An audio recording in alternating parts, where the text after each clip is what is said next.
Hello, precious soul. Today I am addressing not everyone, but you. You who right now feel a wave rising inside you. You whose mind races ahead like a frightened horse, painting pictures of the future, each more alarming than the last. To you whose heart beats in your chest like a bird caught in a cage, I want to talk about this state, about this inner storm. It comes uninvited. Sometimes it starts with a quiet whisper of doubt, with a little what if, and that whisper grows, turning into a deafening chorus of voices. Thoughts that don't seem to be your own race through your head at breakneck speed. They make you replay past mistakes over and over again and predict future disasters. Your mind turns into a courtroom where you are simultaneously the defendant, the judge, and the prosecutor, passing a guilty verdict on yourself. Does this sound familiar? This storm doesn't stay in your mind. It penetrates your body. It settles like a tight knot in your solar plexus. It squeezes your chest, forcing you to breathe shallowly and frequently, as if you can't get enough air.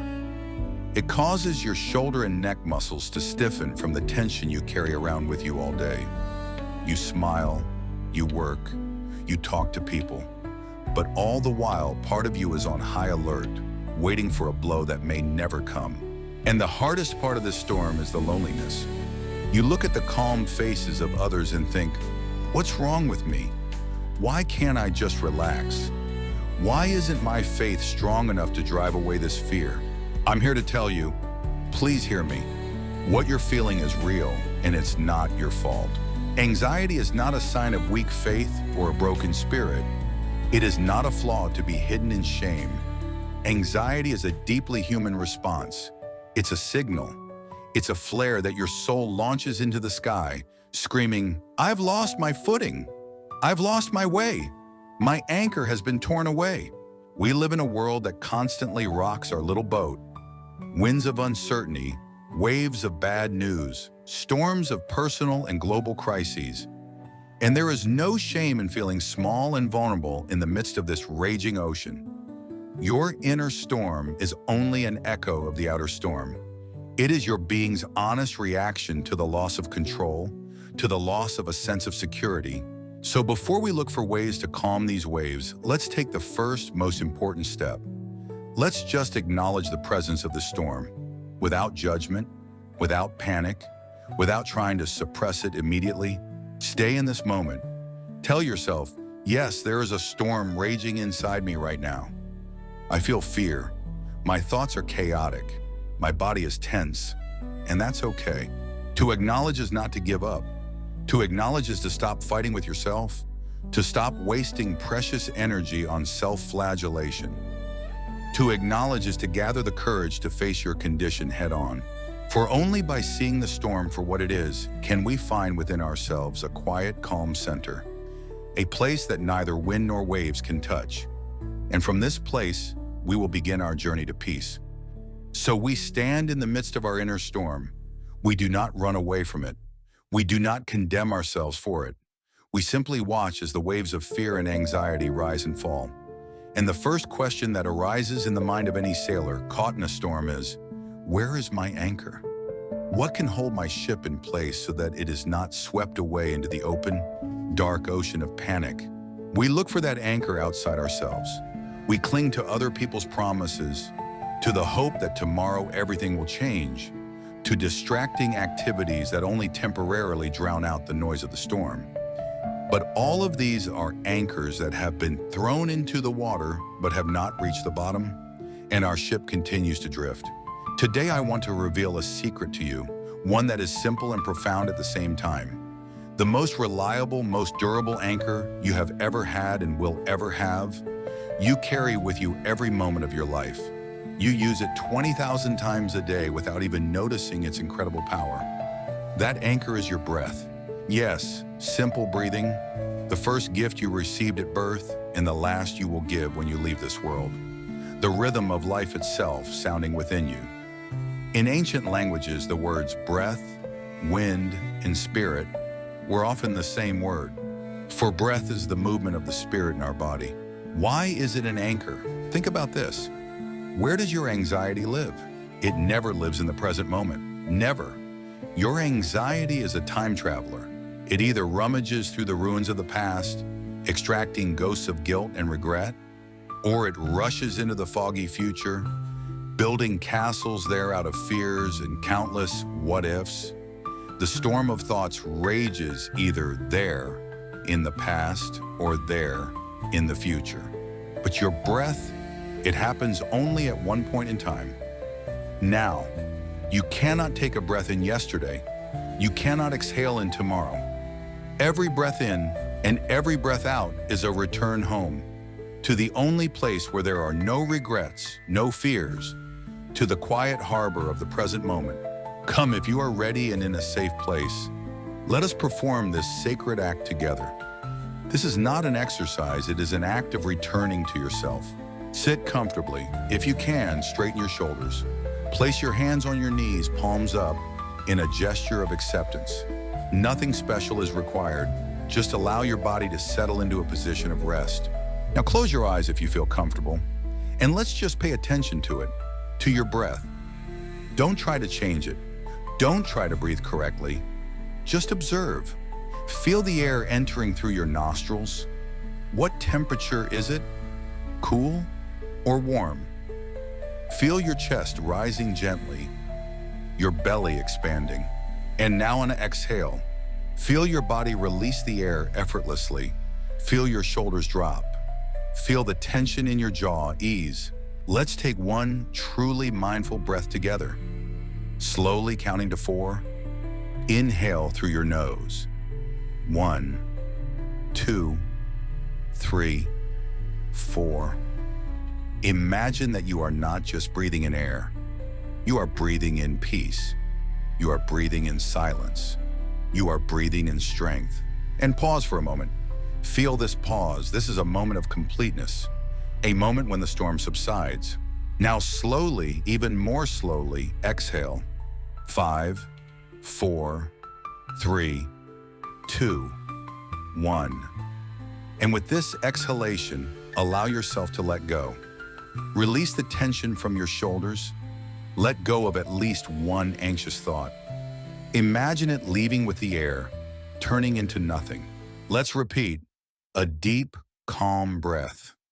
We fill ourselves with acceptance and peace. We say yes to this moment, whatever it may be. And a long, liberating exhalation. We let go of the struggle. We let go of the need to control everything. We let go of fear. Continue breathing in this rhythm, a calm inhale and a soft, releasing exhale. Your mind will wander. That is its nature.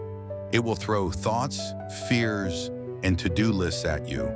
Don't scold it. Don't fight it. Just notice that it has wandered and gently, like a caring parent taking the hand of a lost child. Bring your attention back to the anchor, to the sensation of air entering and leaving your body. Inhale and exhale. Each conscious breath is an act of faith.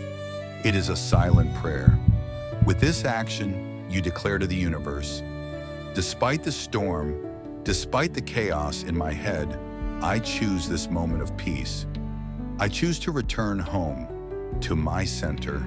This anchor will not make the storm disappear immediately. The waves may still crash against the side of your ship, but now you are not being carried out to sea. You are anchored. You are safe.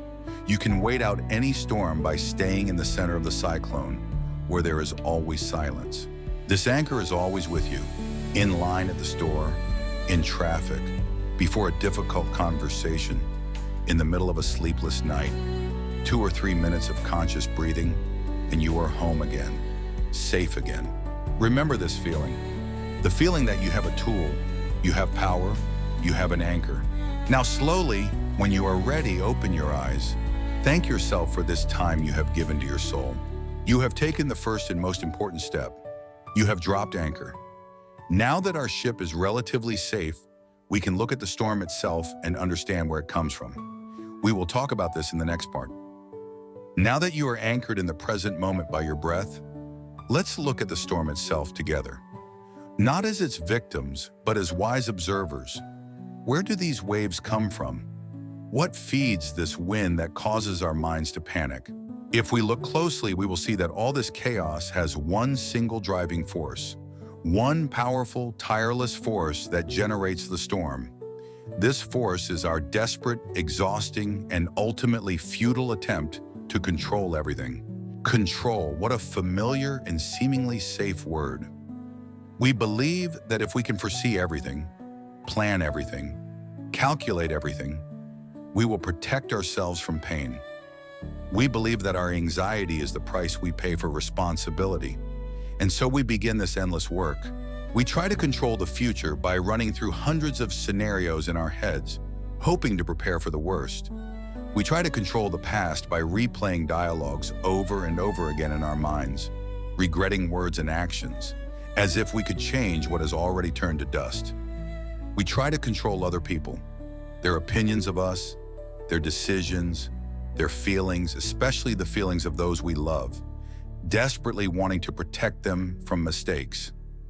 We build complex structures of expectations, plans, and rules in our minds, and we are horrified when the fragile house of cards collapses at the slightest breath of unpredictable reality.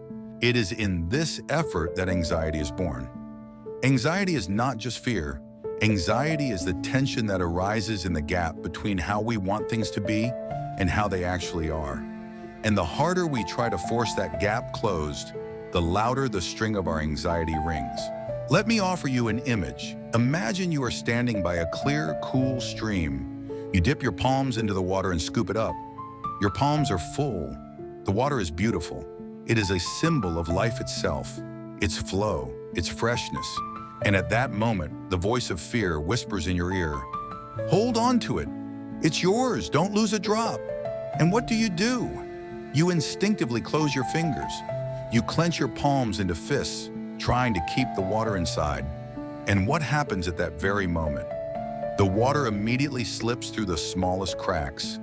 The tighter you clench your fists, the faster it goes away. And then, in a second, your hands are empty. All you have left is wet skin and painful, cramping tension in your muscles. You tried so hard to hold on to life that it slipped away, leaving you with only fatigue and disappointment. This is exactly what we do every day. Our health, our relationships, our work, our future, these are living, flowing water. And our anxiety is the tension in our muscles from desperately trying to clench our fists and hold on to it. We are so afraid of losing that we don't allow ourselves to simply live. But there is another way, the way of wisdom. It begins with a simple but revolutionary action. Unclench your fingers. Let's go back to the stream. You scoop up water again. But this time you don't clench your fists.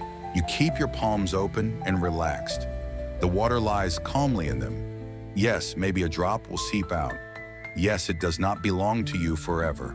But at this very moment, it is with you. You can feel its coolness. You can see the sun reflected in it. You can bring it to your lips and quench your thirst. By keeping your palm open, you enter into a dance with the stream rather than a battle with it. Opening your fingers is what spiritual traditions call humility, acceptance, or surrender. But don't confuse this with weakness or defeat. Surrendering does not mean giving up in apathy. It means to stop doing what doesn't work and start doing what is wise. It means to stop fighting the weather and focus on steering the sails of your ship. Wisdom lies in distinguishing between what we can influence and what is beyond our control. We cannot control the economy, but we can control our spending.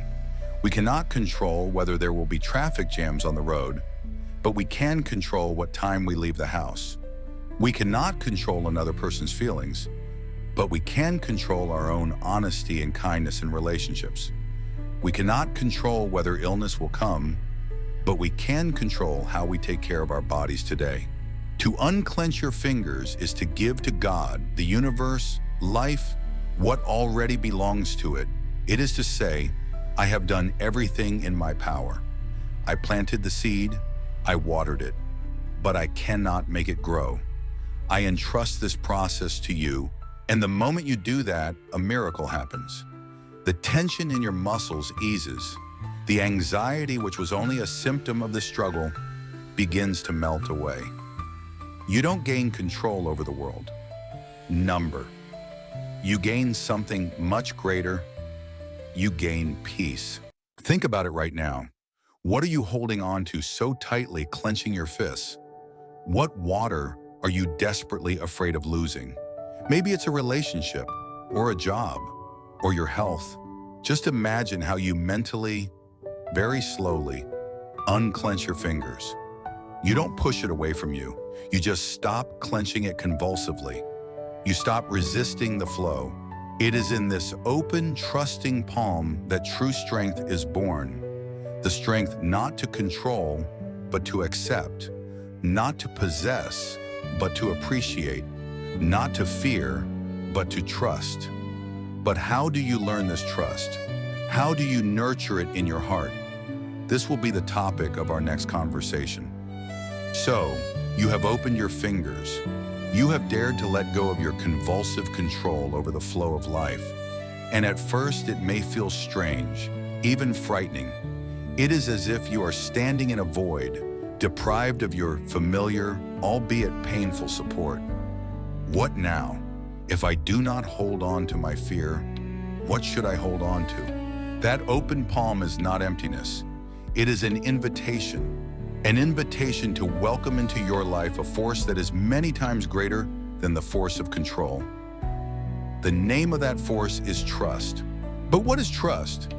Let's be honest, it is not a naive belief that there will be no more storms in life. It is not a blind confidence that everything will always go according to our plan. Number. Such trust is fragile, and the first strong wind will break it. True, deep trust is something else entirely. First, it is trust in yourself. It is a quiet but firm confidence that no matter what waves come, you will have the strength to hold the helm. It is not faith in a calm sea, but in the strength of your ship. You have already gone through difficulties. You have already coped with what seemed impossible.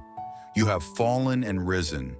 Your soul is a veteran of 1,000 battles, and it is much stronger than your anxious mind tries to convince you. To trust yourself is to remember this strength. Second, it is trust in life itself.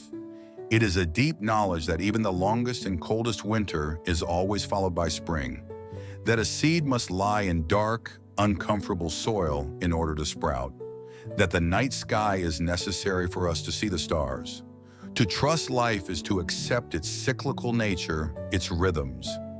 It is understanding that periods of difficulty and uncertainty are not a flaw in the system, but a necessary part of a greater plan, even if that plan is hidden from us now. But how do we get to this state? Trust is not a feeling that can be conjured at the snap of your fingers. Trust is a garden that needs to be cultivated. It is a conscious choice that we make every day. Imagine that your soul is fertile soil. Any seed thrown into it will surely sprout. Your thoughts are seeds. Thoughts of anxiety, fear, doubt, and criticism are seeds of thorny weeds. Thoughts of gratitude, acceptance, faith, and hope are seeds of beautiful flowers and fruit trees. For many years, without realizing it, we allowed the wind of fear to sow our garden with weed seeds, and we diligently watered them with our attention, replaying anxious scenarios in our heads. And the weeds grew, strong, powerful, drowning out everything else.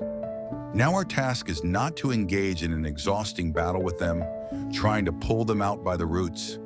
Our task is to stop watering them and start carefully planting and watering new seeds. Seeds of trust. How can we do this? Here are a few simple but powerful ways. The first way is to water the garden with the water of gratitude. Anxiety makes us focus on what we don't have and what we're afraid of losing. Gratitude gently turns our gaze to what we already have. Right now, at this very moment, find 3 things. Nothing grand is necessary. The warmth of your home, the breath you just took, the memory of a kind word spoken to you, the taste of your morning coffee. By focusing on these small gifts, You stop feeding the fear of scarcity and begin to fertilize the soil with a sense of abundance. The second way is to fertilize the soil with the memory of your strength. When anxiety is strong, it whispers to us, "You can't do it." To drown out this false whisper, remember one specific instance from your past when you thought the same thing but managed to do it. Remember that difficulty, that pain, that fear. Now remember how you got through it. What strengths did you discover in yourself? What lessons did you learn? Your past is not an archive of mistakes, as anxiety tries to portray it. It is a library of your victories and your resilience. By returning to it, you water the seed of self-belief. The third way is to plant new seeds with the help of affirmations of faith. Choose one short phrase that resonates with your soul. For example, "I am safe and protected," or "I trust the flow of my life," or simply, "Everything will be fine." Repeat it to yourself in moments of anxiety. You don't have to believe it 100%. Just repeat it. Each repetition is a seed planted. Sooner or later, it will sprout. Trust is a practice. It is not a destination, but a journey. There will be days when the weeds of fear seem stronger again. Don't blame yourself for that. Just return to your garden. Take your little watering can of gratitude.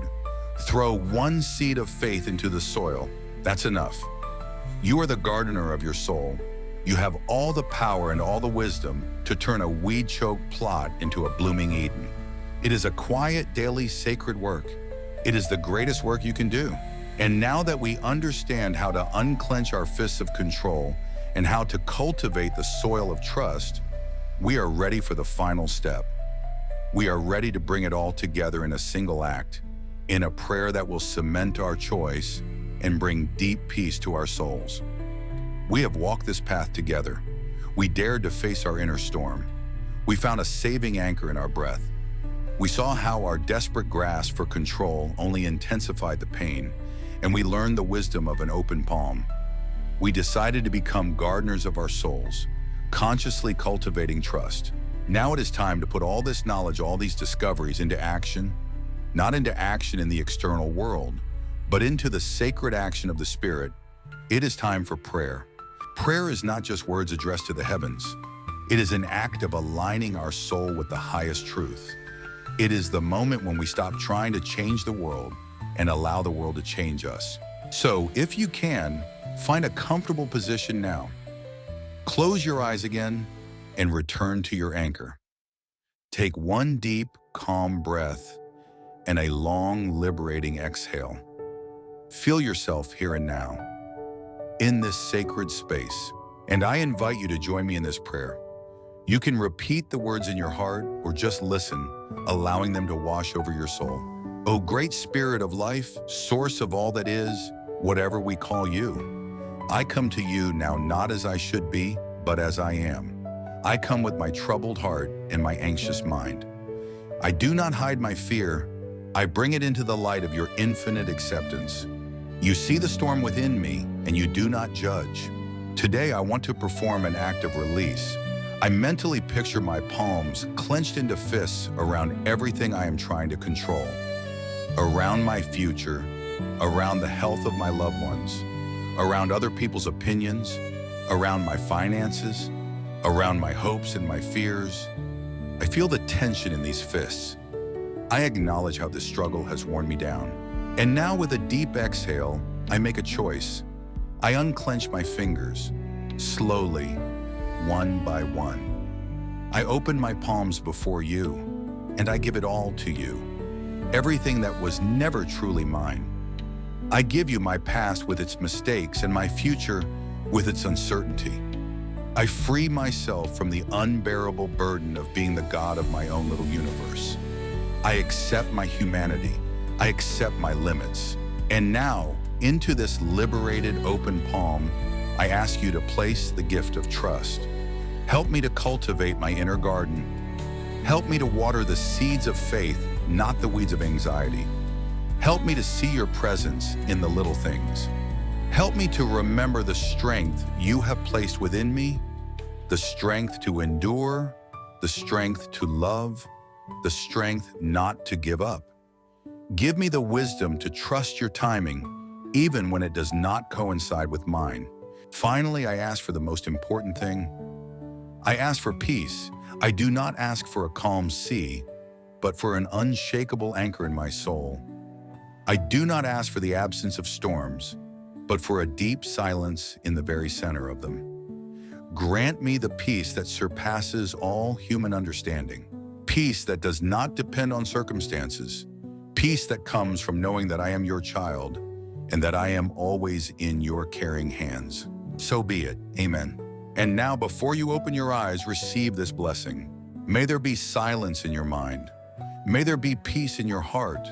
May the tension in your body be released. May your path be illuminated by trust, not clouded by fear. Go into your day knowing that you are not alone. You carry this peace within you. It is yours by birthright. Return to it through your breath. Return to it through your open palm.